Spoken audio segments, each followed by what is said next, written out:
Chào mừng các bạn đến với khóa tính cách học buổi 10 về Carl Rogers và hiện tượng học. Video xin được bắt đầu.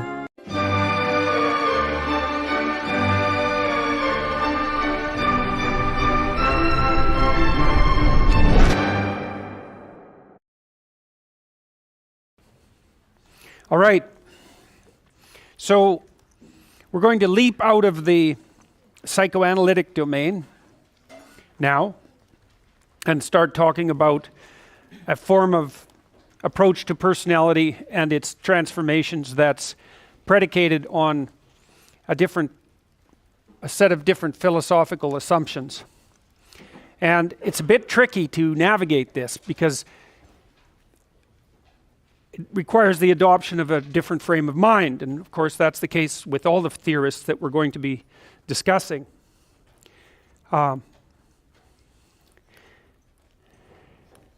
Phenomenology probably had its most thorough explication in the philosophy of Martin Heidegger. And Heidegger was actually trying to reconstruct Western philosophy from the bottom up. He thought that we had been pursuing an improper pathway conceptually, really ever since the time of the ancient Greeks.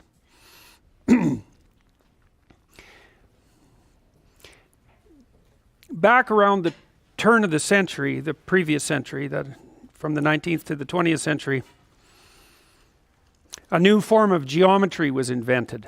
And that geometry was predicated on different axioms than Euclidean geometry. Now, people had thought for thousands of years that the world was properly described by Euclidean geometry. And you know, when you employ a system like Euclidean geometry, there's axioms that you have to accept, and they're like the rules of the game. And once you accept the axioms, then you can go ahead and play the game.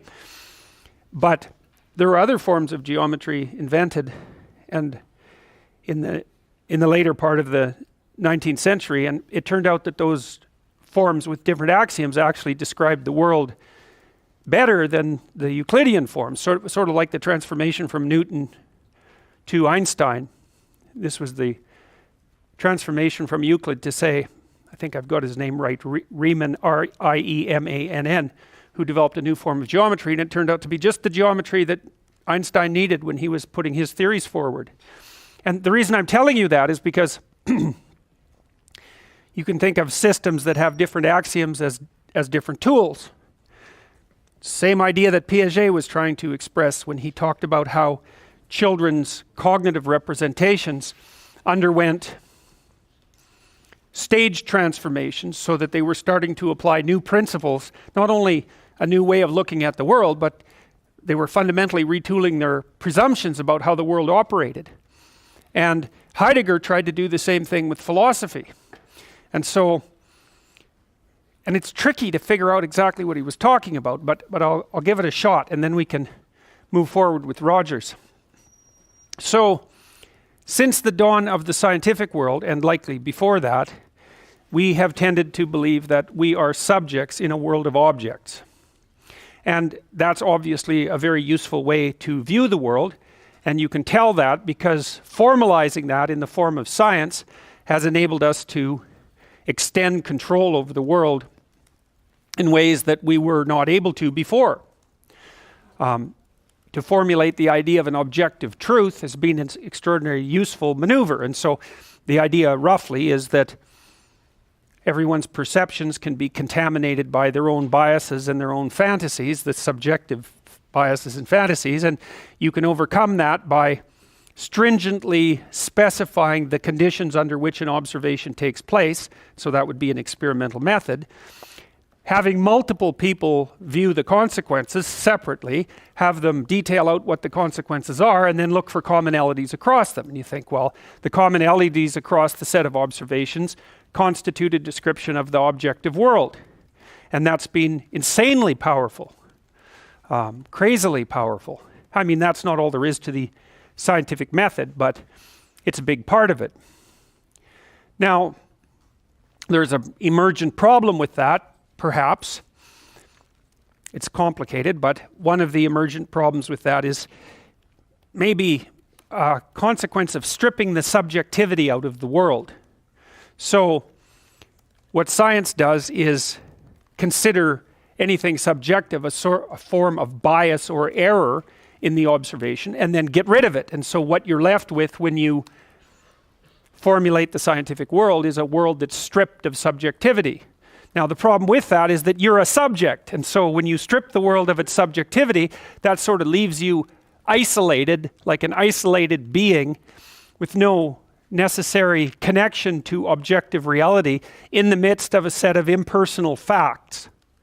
And that seems to have psychological consequences. And the psychological consequences are that, well, for example, I think it's easier to develop a nihilistic sense of being, for example, if you believe that the world is nothing but objects and that you're fundamentally an object among many and not a particularly important one at that. So there are psychological consequences to adopting the scientific worldview. Prior to the emergence of the scientific worldview, people were more embedded in what you might think about as a mythological landscape, where every element of being had its place in something that approximated a master plan, or at least a meaningful plan. And so the idea of the meaningfulness of life was not necessarily such a pressing intellectual concern. And then, well, and so we don't know the full extent of that. I mean, I've talked to you a little bit about Nietzsche's idea expressed at the end of the 19th century about the death of God and his prognostication that the collapse of classic systems of meaning would open up people to possession by nihilism and also by potentially totalitarian political systems, and that seems to have been what happened. Now, Heidegger was very concerned about that, among other things. And so he decided to reconsider reality from the bottom up. And so what he did was generate an alternative set of axioms. He said something like, well, what if we decide to make reality everything that we experience? Forget about the subject-object divide. Anyway, so what Heidegger did, partly because he was not pleased, I suppose, with the metaphysical consequences of the scientific worldview, and also perhaps because he wasn't very happy about our ability to account for consciousness, he decided to see what would happen if he played a different kind of game. And you can do that in an intellectual discussion. You can say, well, here's a set of axioms out of which a system will emerge, like here's a set of rules out of which a game would emerge, same idea. What if we start with a different set of rules? Let's see what we can do if we do that. You kind of do that when you play one video game rather than another. There are little worlds that pop out. There's a different underlying structure, and then you can go inside that world and experiment with it and see what comes out of it. So Heidegger decided to say, well, okay, what we're going to do instead is we're going to assume that everything we experience is real. We're going to make our field of experience itself reality. And so that would mean, from Heidegger's point of view, that everything about the being that manifests itself to you is to be regarded as equally real. So then you think, well, that makes pain a fundamental reality. That makes anxiety a fundamental reality. It makes beauty and color fundamental realities. They're not self-evidently reducible to anything else, which they would be, which they are in the from the scientific perspective, because you have to think about them as manifestations of some more fundamental underlying material reality. And I guess that's another problem with the subject-object model and the material model. When you aggregate atoms, when you arrange them in certain forms, when they manifest themselves as certain molecules and then in more complex structures, they seem to take on all sorts of qualities that you couldn't predict if you just knew about the subatomic particles and the atoms themselves. And so, of course, those are called emergent properties. And you say, well, you can observe hydrogen and you can observe oxygen, but that doesn't make it self-evident for you to be able to predict the properties of water. And of course, that's a much simpler problem, all things considered, than the problem of figuring you out. You're this crazily complex aggregate of these hypothetically simple entities, but it isn't obvious how their elemental properties can combine to produce you. It's not obvious at all. It's certainly not obvious how a material that's supposed to be dead matter, so to speak, can manifest consciousness, no matter how complexly it's arranged. So, the phenomenologists, Heidegger leading them, were attempted to produce a philosophical model of being. And we'll talk more specifically about the phenomenologists after we're done with Rogers, but he fits in that philosophical framework. And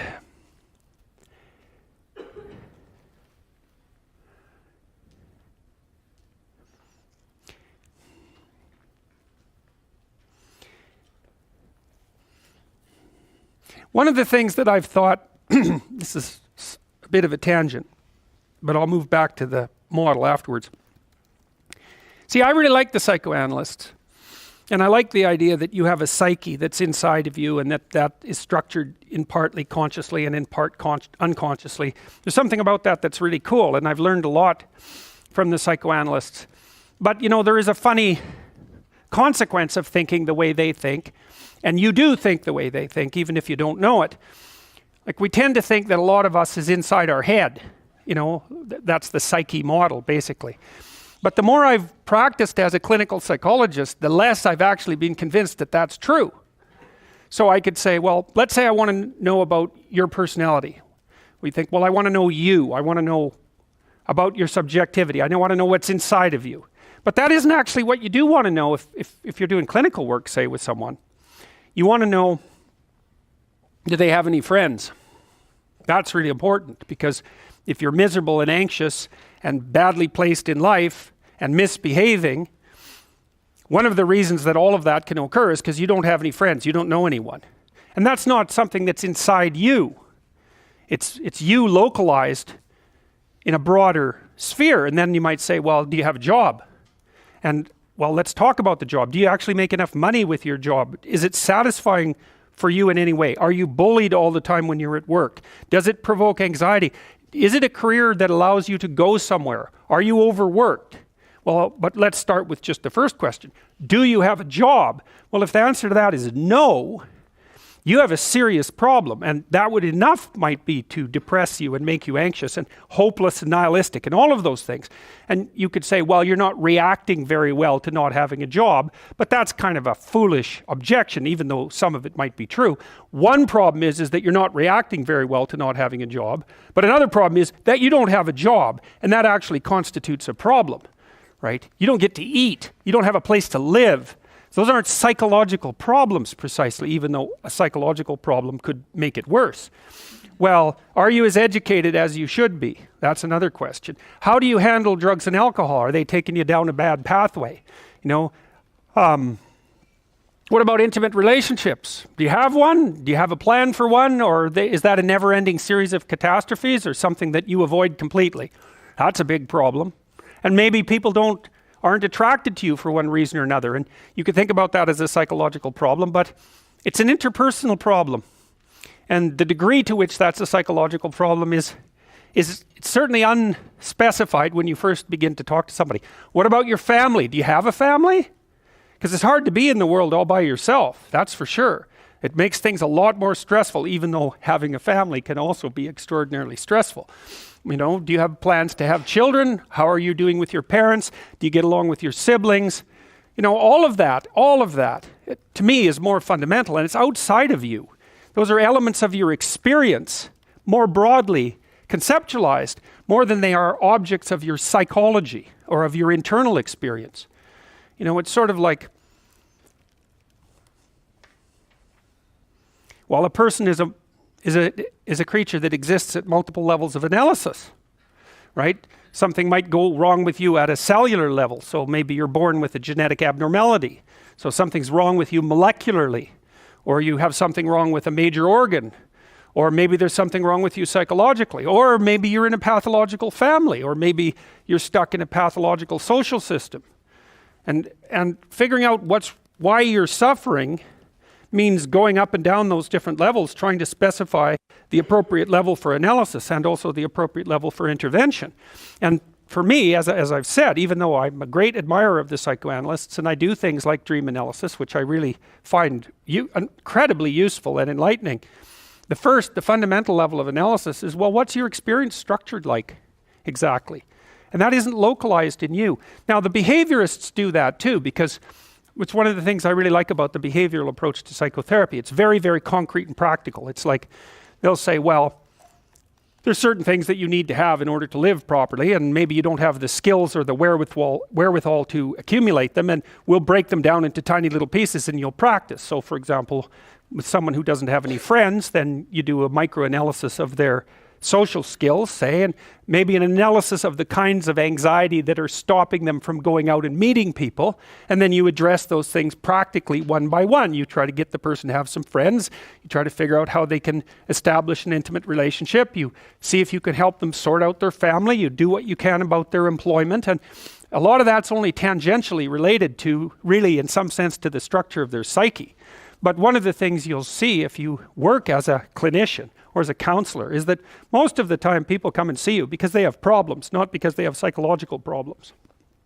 And those things are not that easy to distinguish. You know, it's sort of the psychoanalytic idea is sort of like, well, if you just got your act together, everything would work out for you. It's like, yeah, there's some truth in that. But you know, if you're 55 years old and you've just been laid off work, and maybe through no fault of your own, it isn't obvious how much getting your act together is going to help you find another job, because the actual problem that you're facing may have relatively little to do with you. And that would especially be the case if you're maybe on the bottom half of the intelligence distribution, for example. And so it isn't as easy for you just to go out and pick up new skills at the drop of a hat, you know, and that gets harder as you get older because your IQ actually declines quite substantially as you get older. The working or the fluid intelligence part, anyways, exercise can keep that at bay, by the way. It's the best way to keep that at bay. So anyways, you can think from the phenomenological viewpoint of your experience as a whole instead of you being a subject in an objective world. And so imagine you're dealing with someone who's hoarding. Now, people who are hoarding are often older or neurologically damaged, or they have obsessive compulsive disorder. But then you walk into their house and there's like 10,000 things in their house. There's maybe 100 boxes, and you open up a box, and in the box there's some pens and some old passports and some checks and their collection of silver dollars and some hypodermic needles and some dust and, you know, a dead mouse and there's boxes and boxes and boxes like that in the house. It's absolute chaos in there. Absolute chaos, not order, chaos. And then you think, is that their house or is that their being? Is that their mind? And the answer is, there's no difference. There's no difference. So, you know, I could say, well, if you want to organize your psyche, you could start by organizing your room. If that would be easier, because maybe you're a more concrete person and you need something concrete to do. So you go clean up under your bed and you make your bed and you organize the papers on your desk and you think, well, just exactly what are you organizing? Are you organizing the objective world, or are you objecting your field, or are you organizing your field of being, like your field of total experience? And Jung believed that, and I think there's a Buddhist doctrine that's sort of nested in there, that at the highest level of psychological integration, there's no difference between you and what you experience. Now you think, well, I can't control everything I experience, but that's no objection because you can't control yourself anyway. So the mere fact that you can't extend control over everything you experience is no argument against the idea that you should still treat that as an extension of yourself. So you could say, well, let's say you have a long-standing feud with your brother. Well, is that a psychological problem? Is that him? Is it a problem in the objective world, or is it a problem in your field of being? And it's very useful to think that way, because you might ask, what could you do to improve yourself? Well, let's step one step backwards. The first question might be, why should you even bother improving yourself? And I think the answer to that is something like, so you don't suffer any more stupidly than you have to. And maybe so others don't have to either. It's something like that. You know, like there's a real injunction at the bottom of it. It's not some casual self-help doctrine. It's that if you don't organize yourself properly, you'll pay for it, and in a big way, and so will the people around you. Now, and you could say, well, I don't care about that, but that's actually not true. You actually do care about that, because if you're in pain, you will care about it. And so you do care about it, even if it's just that negative way, you know. It's very rare that you can find someone who's in excruciating pain who would ever say, well, it would be no better if I was out of this. It's sort of pain is one of those things that brings the idea that it would be better if it didn't exist along with it. It's incontrovertible. So you get your act together so that there isn't any more stupid pain around you than necessary. Well, so then the question might be, well, how would you go about getting your act together? And the answer to that, and this is a phenomenological idea too, it's something like, look around for something that bothers you and see if you can fix it. So now you think, well, let's say you go into you can do this in a room. It's quite fun to do it just when you're sitting in a room, like a room, maybe your bedroom. You can sit there and just sort of meditate on it and think, okay, if I wanted to spend 10 minutes making this room better, what would I have to do? And you have to ask yourself that, right? It's not a command, it's like a genuine question. And things will pop out in the room that you know, like there's a stack of papers over there that's kind of bugging you, and you know that maybe little order there would be a good thing, and you know, there's some rubbish behind your computer monitor that you haven't attended to for like 6 months, and the room would be slightly better if it was a little less dusty and the cables weren't all tangled up the same way. And like if you allow yourself just to consider the expanse in which you exist at that moment, there'll be all sorts of things that'll pop out in it that you could just fix. And you know, I might say, well, if you were coming to see me for psychotherapy, the easiest thing for us to do first would just be to get you to organize your room. You think, well, is that psychotherapy? And the answer is, well, it depends on how you conceive the limits of your being. And I would say, start where you can start. You know, if something announces itself to you, which is a strange way of thinking about it, as in need of repair, that you could repair, then hey, fix it. You fix 100 things like that, your life will be a lot different. Now, I often tell people too, fix the things you repeat every day, because people tend to think of those as trivial, right? You get up, you brush your teeth, you have your breakfast, you know, you have your routines that you go through every day. Well, those probably constitute 50% of your life. And people think, well, they're mundane, I don't need to pay attention to them. It's like, no, that's exactly wrong. The things you do every day, those are the most important things you do. Hands down. All you have to do is do the arithmetic. You figure it out right away. So 100 adjustments to your broader domain of being, and there's a lot less rubbish around, and a lot fewer traps for you to step into. And so that's in keeping with Jung's idea about erasing once you've got your mind and your emotions together, and once you're acting that out, then you can extend what you're willing to consider yourself and start fixing up the things that are part of your broader extent. Now, sometimes you don't know how to do that. So you might say, imagine you're walking down Bloor Street and there's this guy who's like alcoholic and schizophrenic and has been on the streets for 10 years. He sort of stumbles towards you and, you know, incoherently mutters something. That's a problem. And it would be good if you could fix it, but you haven't got a clue about how to fix that. You just walk around that and go find something that you could fix, because if you muck about in that, not only is it unlikely that you'll help that person, it's very likely that you'll get hurt yourself. So, you know, just because while you're experiencing things announce themselves as in need of repair doesn't mean that it's you right then and there that should repair them. You have to have some humility. You know, you don't walk up to a helicopter that isn't working and just start tinkering away with it. You have to stay within your domain of competence. But most of the time, if people look at their lives, you know, it's a very interesting thing to do. I like the idea of the room, because you can do that at the drop of a hat. You know, you go back to where you live and sit down and think, okay, I'm going to make this place better for half an hour. What should I do? And you have to ask. And things will just pop up like mad. And it's partly because your mind is a very strange thing. As soon as you give it an aim, a genuine aim, it'll reconfigure the world in keeping with that aim. That's actually how you see to begin with. And so if you set it a task, especially, you have to be genuine about it, which is why you have to bring your thoughts and emotions together, and then you have to get them in your body so you're acting consistently. You have to be genuine about the aim, but once you aim, the world will reconfigure itself around that aim, which is very strange. And it's technically true. You know, the best example of that, you have all seen this video where you watch the basketballs being tossed back and forth between members of the white team versus the black team, and while you're doing that, a gorilla walks up into the middle of the video and you don't see it. It's like, you know, if you thought about that experiment for about 5 years, that would be about the right amount of time to spend thinking about it. Because what it shows you is that you see what you aim at. And that, man, if you can get one thing through your head as a consequence of even being in university, that would be a good one. You see what you aim at. And so because one inference you might draw from that is, be careful what you aim at, right?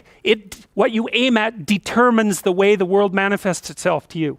And so if the world is manifesting itself in a very negative way, one thing to ask is, are you aiming at the right thing? Now, you know, I'm not trying to reduce everybody's problems to an improper aim. People get cut off at the knees for all sorts of reasons. You know, they get sick, they have accidents.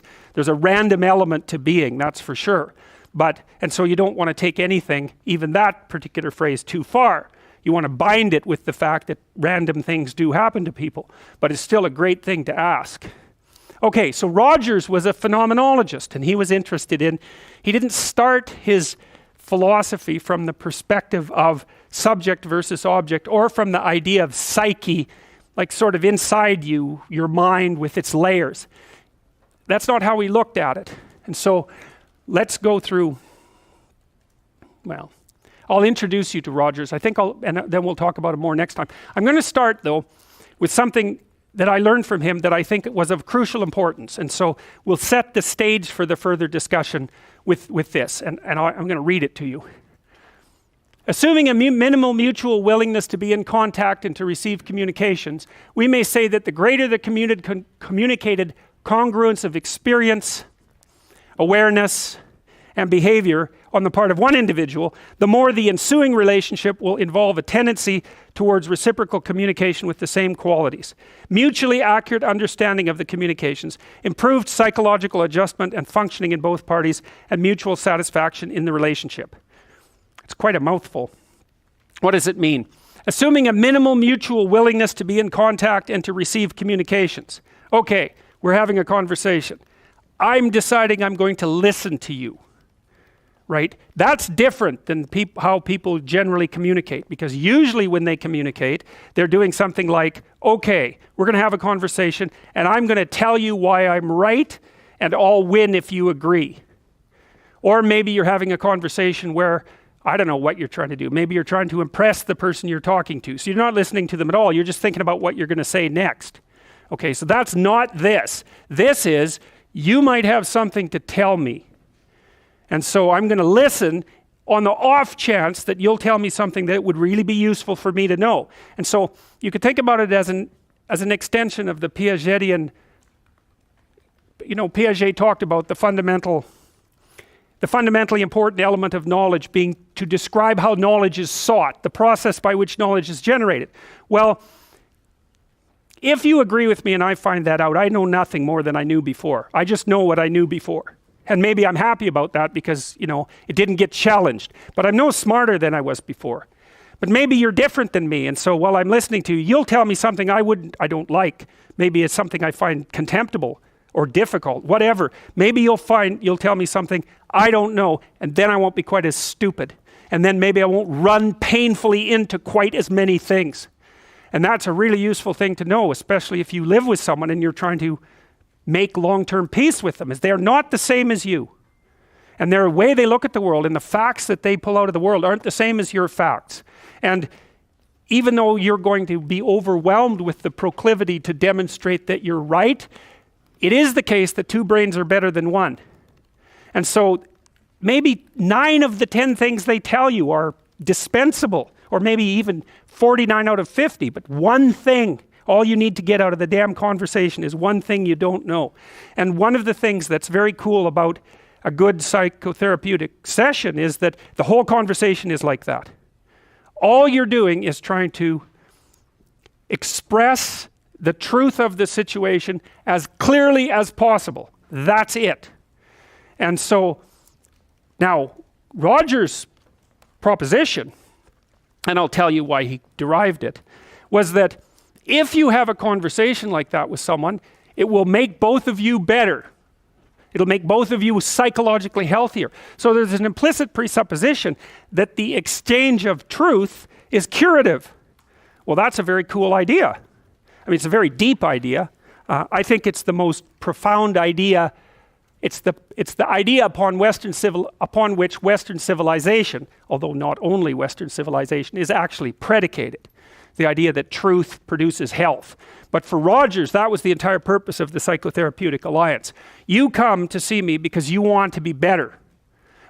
You don't even know what that means necessarily, neither do I. We're going to figure that out together. But you come and you say, look, things are not acceptable to me, and maybe there's something I could do about that. So that's the minimal precondition to engage in therapy.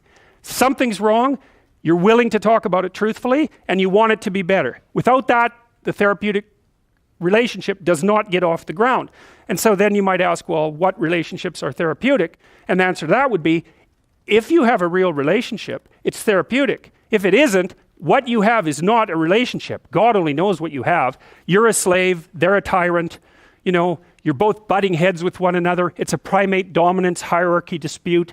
Oh, I don't know, you're like 2 cats in a barrel, or 2 people with their hands around each other's throats. But what you have is not a relationship. So, all right. We may say that the greater the communicated congruence of experience, awareness, and behavior on the part of one individual, that's a reference to the same idea that I was describing with regards to Jung. So let's say you come and talk to me and you want things to go well. Well, I'm going to have to more or less be one thing, because if I'm all over the place, you can't trust any continuity in what I say. There's no reason for you to believe that I'm capable of actually telling you, I'm capable of expressing anything that's true. So the truth is something that emerges as a consequence of getting yourself lined up and beating all the, what would you call, all the impurities out of your soul, for lack of a better word. You have to be integrated for that to happen, and you do that at least in part by wanting to tell the truth. The more the ensuing relationship will involve a tendency towards reciprocal communication with the same qualities. So one of the things, I've been quite influenced by Rogers, one of the things I try to do in my therapeutic sessions is first of all to listen, to really listen. And then while I listen, I watch, and while I'm listening, things will happen in my head. You know, maybe I'll get a little image of something, or I'll get a thought or a question will emerge, and then I'll just tell the person what that is. But it's sort of directionless, you know. It's not like I have a goal, except that we're trying to make things better. I'm on the side of the person, I'm on the side of the part of the person that wants things to be better, not worse. And so then those parts of us have a dialogue, and the consequence of that dialogue is that certain things take place, and then I'll just tell the person what happened. And it isn't that I'm right. That's not the point. The point is that they get to have an hour where someone actually tells them what they think. Here's the impact you're having on me. You know, this is making me angry. This is making me happy. This is really interesting. This reminds me of something that you said an hour ago that I don't quite understand. And the whole point is not for either person to make the proposition or convince the other that their position is correct, but merely to have an exchange of experience about how things are set up. And it's extraordinarily useful for people, because it's often difficult for anyone to find anyone to talk to that will actually listen. And so another thing that's really strange about this listening is that if you listen to people, they will tell you the weirdest bloody things so fast you just cannot believe it. So if you're having a conversation with someone and it's dull, it's because you're stupid.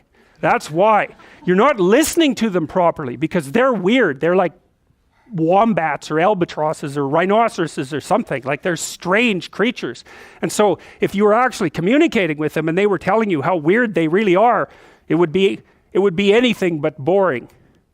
So, and you can ask questions. That's a really good way of listening. But, you know, one of Roger's points is, well, you have to be oriented properly in order to listen. And the orientation has to be, look, what I want out of this conversation is that the place we both end up is better than the place we left. That's it. That's what I'm after. And if you're not after that, you got to think, why the hell wouldn't you be after that? What could you possibly be after that would be better than that? You walk away smarter and more well-equipped for the world than you were before you had the conversation, and so does the other person. Well, maybe if you're bitter and resentful and angry and anxious and, you know, generally annoyed at the world, then that isn't what you want. You want the other person to walk away worse, and you too, because you're full of revenge. But, you know, you'll get what you want if you do that. So we know from our research that such empathic understanding, it's already defined that. I want to hear you. I want to hear what you have to say so we can clarify it and move forward. I want to have your best interests in mind. And mine as well, but, you know, both at the same time. And your families too, if we can manage that. We're after making things better. We know from our research that such empathic understanding with a person, not about him, is such an effective approach that it can bring about major changes in personality. Some of you may be feeling that you listen well to people and that you have never seen such results. The chances are very great that you have not been listening in the manner that I've described. Fortunately, I can suggest a little experiment that you can do to test the quality of your understanding. The next time you get into an argument with your wife or your friend or a small group of friends, stop the discussion for a moment and, for an experiment, institute this rule. Each person can speak up for himself only after he has first restated the ideas and feelings of the previous speaker accurately. And what accurately means is they have to agree with your restatement. Now that's an annoying thing to do, because if someone is talking to you and you disagree with them, the first thing you want to do is take their argument, make the stupidest possible thing out of it that you can, that's the straw man, and then demolish it. It's like, so then you can walk away feeling good about it, and, you know, you dominated them really nicely. So, but that isn't what you do. You say, okay, well, I'm going to take what you told me, and maybe I'm even going to make your argument stronger than the one you made. That's useful if you're dealing with someone that you have to live with, because maybe they can't bloody well express themselves very well, but they have something to say. So you make their argument strong. All right, then you see what this would mean. It would mean that before presenting your own point of view, it would be necessary for you to really achieve the other speaker's frame of reference, to understand his thoughts and feelings so well that you could summarize them for him. Sounds simple, doesn't it? But if you'll try it, you'll find that it's the most difficult thing that you've ever done. Okay, good. We'll leave it at that, and then we'll see you on Tuesday.